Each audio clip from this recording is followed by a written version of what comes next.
Assalamualaikum warahmatullahi wabarakatuh. Perkenalkan, nama saya Intan Britama Sutresno dengan NIM 0511691125. Saya dari Universitas Terbuka Yogyakarta. Video ini saya buat untuk memenuhi tugas 1. Apa itu kota dan perkotaan? Pertama, kita perlu membedakan antara kota dan perkotaan. Sederhananya, kota adalah batas administrasinya, sedangkan perkotaan adalah gaya hidup dan konsentrasi kegiatannya. Kita bisa melihat dari 3 sudut pandang. Yang pertama, secara fisik, kota ditandai dengan dominasi bangunan beton, kepadatan bangunan yang tinggi, dan minimnya ruang terbuka hijau dibandingkan dengan desa. Yang kedua, secara sosial, masyarakatnya sangat heterogen atau beragam, cenderung individualis namun memiliki mobilitas sosial yang sangat dinamis. 3. Secara ekonomi, kegiatan utamanya bukan lagi pertanian, melainkan sektor sekunder dan tersier seperti industri, perdagangan, dan juga jasa. Selanjutnya, ruang lingkup perencanaan kota. Lalu, apa sih yang direncanakan?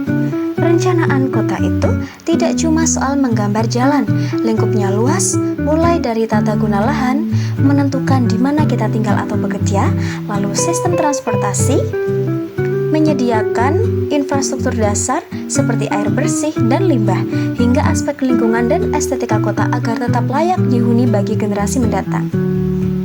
Selanjutnya, sejarah perkembangan kota. Kalau kita menengok ke belakang, kota itu berevolusi, dimulai dari kota kuno yang biasanya terbentuk di pinggir sungai atau pusat pemerintahan, lalu muncul kota industri setelah revolusi industri, di mana kota meledak karena pabrik-pabrik. Nah, sekarang kita berada di era kota pasca industri atau smart city, di mana teknologi informasi menjadi penggerak utamanya. Selanjutnya, ada urbanisasi, proses dan juga dampaknya. Berbicara soal kota, pasti tidak lepas dari urbanisasi. Ini bukan sekedar perpindahan penduduk dari desa ke kota, tapi juga perubahan hidup dari perdesaan menjadi perkotaan.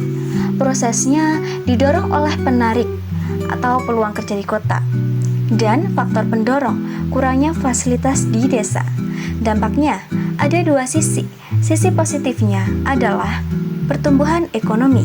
Sisi negatifnya, jika tidak terkelola, muncul masalah seperti pemukiman kumuh, kemacetan, dan polusi. Selanjutnya, tantangan dan masalah di Indonesia. Terakhir, bagaimana dengan kondisi di Indonesia? Kita menghadapi tantangan besar yang disebut urban sprawl, di mana kota melebar tidak terkendali ke pinggiran. Masalahnya, klasiknya tetap sama. Yang pertama, kemacetan parah karena ketergantungan kendaraan pribadi.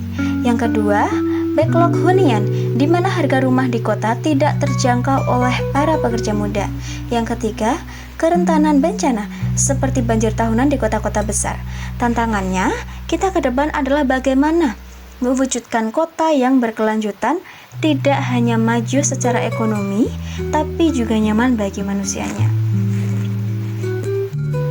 Demikian pemaparan saya mengenai dasar-dasar perencanaan kota. Terima kasih. Wassalamualaikum warahmatullahi wabarakatuh.